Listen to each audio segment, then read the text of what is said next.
In this video, I'll go through our Edunade Academy platform, which is a platform initially designed mostly to help IB students prepare for their final exams, but also it was designed to help students in general interested in going abroad to study. So without further ado, let's get into the functionalities of the platform. So first of all, we have the landing page. So here we have some functionalities listed over here. We have some information on how to log in and so on and so on. But actually, when it comes to just logging in, we need to go to the very top and click login in the top right corner. And now we can either create an account, we can sign in with Google, create an account, or also we can just create an account that we already have. So let's do that so that we have access to all functionalities of the platform. And we can log in, and we will be taken to the homepage, to the main dashboard, where we have some basic information about the contents of the platform, but actually everything can be accessed from the sidebar on the left over here. So we have settings where we can change our account settings, we can change the password, the subscription, and so on. Then we have the question bank section. So as I mentioned, the educational component of the platform is for now mostly designed for IB students, and for them we have a question bank. So we have question banks for mathematics, all 4 levels: computer science, biology, and physics. And then we also have past papers segregated by year or by topic. So starting with question banks, basically the way that they work is that when we click on any subject, we have a division by chapter. And let's say, well, this is designed in this way because usually students prepare by chapter because they usually struggle with specific parts of the content. So let's say that we want to maybe revise probability, so we go to probability, and that's how the question banks are looking. So we can either choose difficulty level and just go by difficulty, or also we can go by papers. So paper 1, paper 2, and in HL subjects you also have paper 3 in IB, or also you can just go one by one and solve all of them.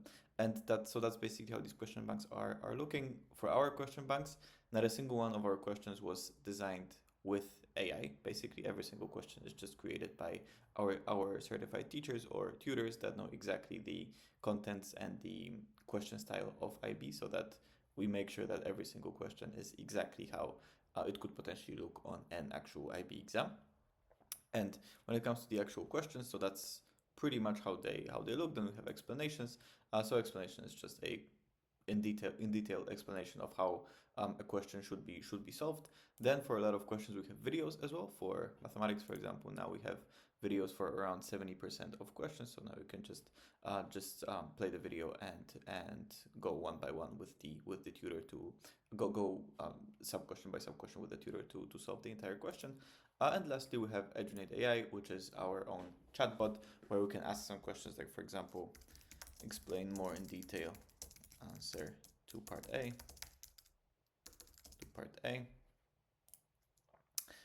And it is connected to the question, so it knows the content of the question, and it is also trained on the IB materials, so on past papers, on course books, and so on, so that it gives you the answer regarding the actual IB curriculum. So this is an additional way to study. If you really struggle with some part of the question, you can always go to the chatbot and activate it and simply ask some additional questions. So that's the question bank. They look pretty much the same for every subject over here, so I don't think there's a point of really going through them. For some, we have multiple choice questions as well, but that just depends on the subject. Like for mathematics in IB, there's no multiple questions on the multiple choice questions on the exam, so that's why we don't have them here. For biology, we do. So that's then how these questions look like, and that's pretty much it from the question bank. Like obviously there's thousands more questions, but they look pretty much the same as I just showed now.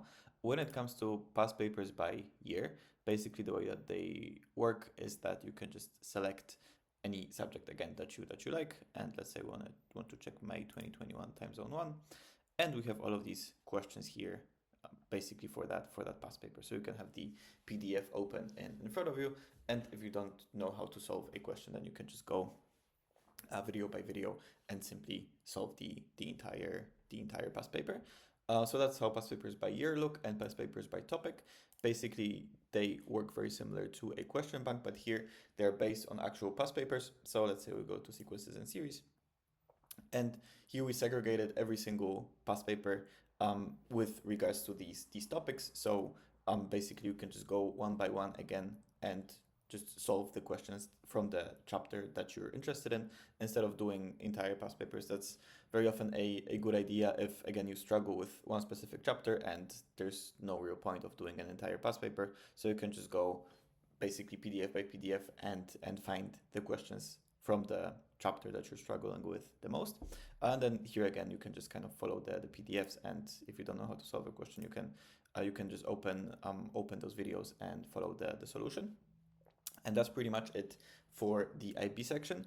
From that, basically, we're currently adding past papers from biology as well. We're adding tons of questions to the question bank. And our idea, our goal is to have the entire science group finished and the entire mathematics group. So basically, we want to have in the question bank and in past papers everything from math, computer science, biology, physics, and chemistry.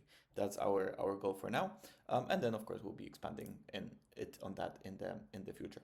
Now, when it comes to the university admission section, so as I also mentioned, the platform is also designed for students that are just in general interested in going abroad to study, and we also help with that. So the first thing that we have is the university database.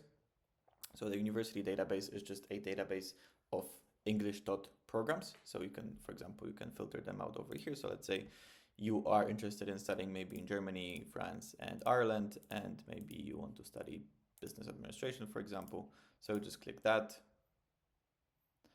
and you have a selection of universities which you could potentially attend, and you can also just click here to be able to visit the page of the actual program. So all of those are programs which are taught in English. So that's why I mentioned that this section is designed for students that maybe want to go abroad to study, because then usually the language of instruction should be English. So that's the first part of the university admission section.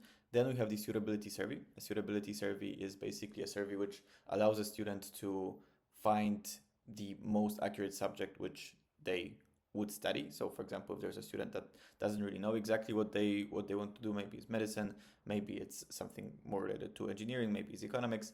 If they don't really know, then they can just take the survey. The survey takes around 15 to 20 minutes. I'll show the survey in a second. And then basically after the survey, you get a report like that with also a list of programs which you could be studying, a list of universities. This is connected to our university database. So this is a list of universities, because in the survey you also fill in information about how much you would be willing to pay for the university, in which part of the world maybe you want to study. So these university selections are also based on that. And of course, you can just take the survey again. So this is how the survey looks like.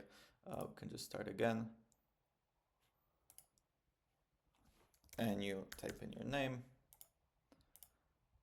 And here you just have a bunch of questions, and basically your answers then in turn are filled into our algorithm, which in the end is able to very accurately tell you which subject you actually should be potentially studying in the future. So that's the suitability survey. Now for the application documents section. So in the application documents, we have all the documents from university reports to personal statements to reference letters and study guides. So basically you can just use them as a base for your application. So let's say if you don't really know how to structure your personal statement, you can just open the personal statements of students who already got into the universities to which you're currently applying, and just compare what was written. You can also do the same with reference letters. We have university reports on specific universities to just simply learn a little bit more about them. And yes, and that's basically it from the application document section. And lastly, we have webinars. So we either have live webinars. We actually just recently had one. We usually have one like once every 2 or 3 weeks. And we also have pre-recorded webinars. So these are the videos at which as our tutors, our teachers go through, for example, here interview preparation. So some tips on how to prepare for an interview, how to structure your CV, what's it like to study at specific universities or specific countries around the world. So there's a bunch of videos which you can also use to guide your application further. So that's the webinar section. And well, pretty much from this part of the platform, that is it. One more thing that I wanted to show when it comes to the creation of the platform, because the entire idea of it was so that everybody's able to chip into the content of the platform, and so that it is actually easy and accessible, so that there's no programming knowledge required, any knowledge on what was it like to create or structure a platform. This knowledge should not be required for teachers or tutors to be able to add some content to it. And that's why we created an entire admin panel, which is directly connected to the platform, and it looks like this. And basically it contains every single section of our platform. So let's say, so this is, for example, our university database, and basically we just need to log in. And basically, as you can imagine, it just contains every single university that we have in our university database. So if there were some mistakes, if maybe you thought that you wanted to add something to the university database, or change some things around, then you can just access them through here and just change them individually. So that makes it substantially easier to then update it, and obviously add more stuff to it too.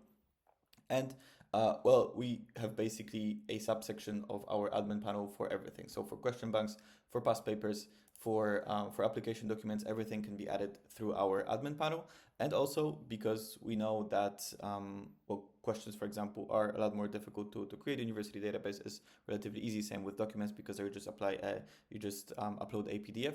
But in the case of question banks, for example, it's a little bit more difficult, because very often you have to manually type in quite a lot of text. So for that, we also created a question editor, which basically, so you just have to choose a subject, you choose a chapter, choose a question, or you can just add a new question. And here, basically, you just type in what you want to come out on the platform. So also creating additional questions does not require any additional programming knowledge. You have the entire set of tools that you can use for mathematics as well.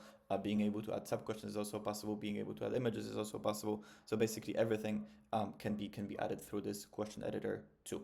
And yes, and that's pretty much it. So just to wrap up, there's a massive educational part of the platform for IB students.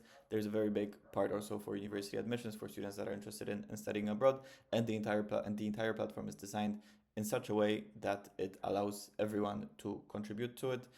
So basically, questions can be added from third parties, can be added from schools, can be added from teachers, and no programming knowledge is required to be able to add to the platform. Just, of course, access to the admin panel. So that's it. Thank you very much for your attention.